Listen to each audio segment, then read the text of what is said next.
A campfire on a warm, late summer's evening. The feeling you get when you're with a group of friends, but nobody's talking, and you kind of just notice the movement of the air around you. It's like a build-up of things that don't fit together or don't work, and then there's this one tiny moment where everything just fits. The last few pages of an excellent book. A long walk in beautiful Yorkshire countryside. You're on top of a hill. All there's left to do now is go down it. Don't get much better than that. What makes you truly contented? It's a question I ask myself, especially when I'm miserable, as it allows my mind to whirl off into 1,000 different scenarios where my own twisted interpretation of perfect can flicker briefly in the zoetrope of never to be realised utopias. It's a question that takes a couple of things as a given, that the purpose of life is pleasure and something that makes you happy is to be desired. I agree with this. I think that John Stuart Mill's basic idea holds water. We should pursue that which brings the greatest amount of happiness to the greatest amount of people. The problem with this is that it directly contradicts our nature. We are selfish and venal, driven by our DNA to do anything to make sure our kids survive. This is why we need governments and institutions that are immune to the ever-present howl of the raging id that propels us through life.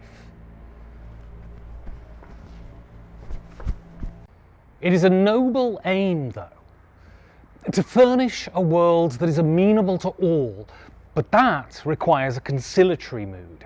We need to feel a warmth and compassion for our fellow human, to sincerely wish them well. We need to be put in that mood as much as possible, and that's why I recommend that the people with their hands on the levers of our happiness play Concordia a whole lot more than they currently are. Concordia is a generator of pure human warmth. I want to tell you a story, basically because I'm self-indulgent, but also because Concordia has given me one of my most genuine gaming experiences, and it goes some way to explaining why I love it so much. We played this in my kitchen. We played back and forth, we manipulated the machinery of the game, and we finished. Then we just stood, unbidden, our eyes fixed on the final state of the board, our minds fixed on the previous 2 hours. In rapt silence we stood, connected through an experience that didn't need the coarse chisel of words to elucidate it. We all felt it in that brief post-game silence.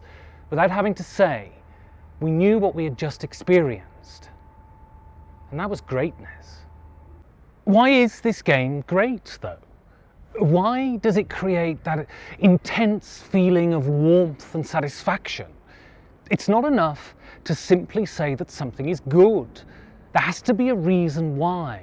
And even though there couldn't be a person less qualified to try and say something clever about something, I'm going to give it a go.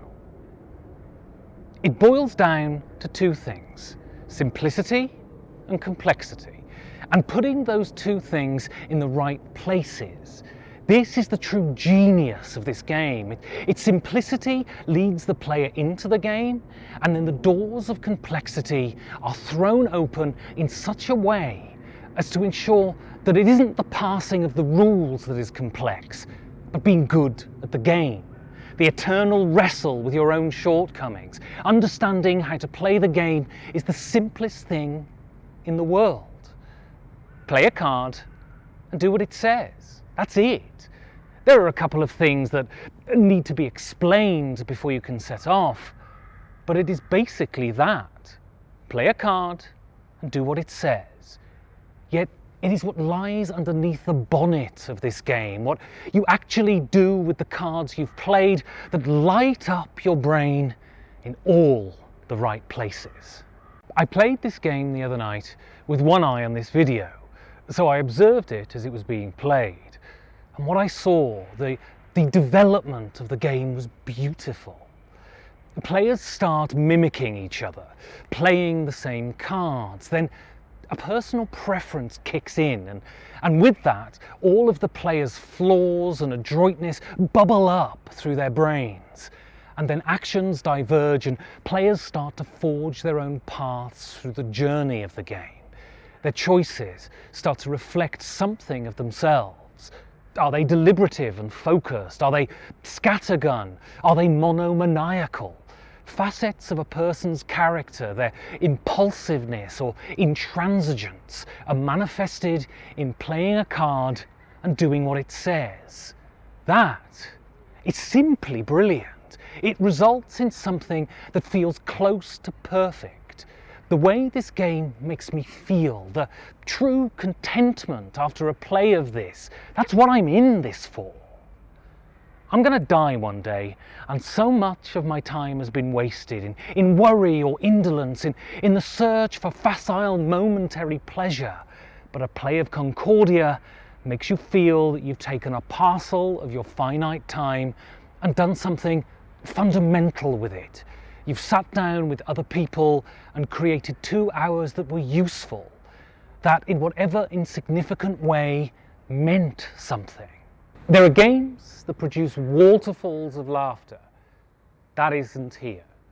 There are games that encourage a spirited back and forth. That also isn't here. What is here, though, is the perfect configuration of tasks, elegantly blended to produce flow, and more importantly, the results of flow.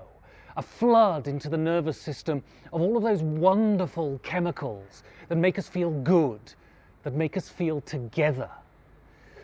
This is so hard to explain because these are feelings that aren't meant to be rendered into speech. They're meant to be felt. This is why we have metaphor and simile. And so, the first few days of summer, sitting in a deck chair while the sun sets still very warmly, sitting in that deck chair with my dog at my feet, watching my son play Little League. Being out in the countryside, a pack on my back, a packed lunch in the pack, and sitting somewhere with a nice sandwich. This is when I'm contented. Saturday night, with some music on, although you can't hear it at the moment, cooking some tea for my princess, who's sat on the side where we have a couple of drinks and just talk and while the time away. When I'm in the ocean. Concordia is like looking at a beautiful landscape, the light in the eyes of someone you love, the perfect note played at the perfect time and held for a perfect instant. Concordia is a reward for living, or a reward for all the trudging we have to do. When I think of Concordia, I think of those people stood around a board in silence, basking in the brilliance of the thing they'd just played. There was no need for words, just a mutual silent appreciation. This is what Concordia does, and this is why I love it.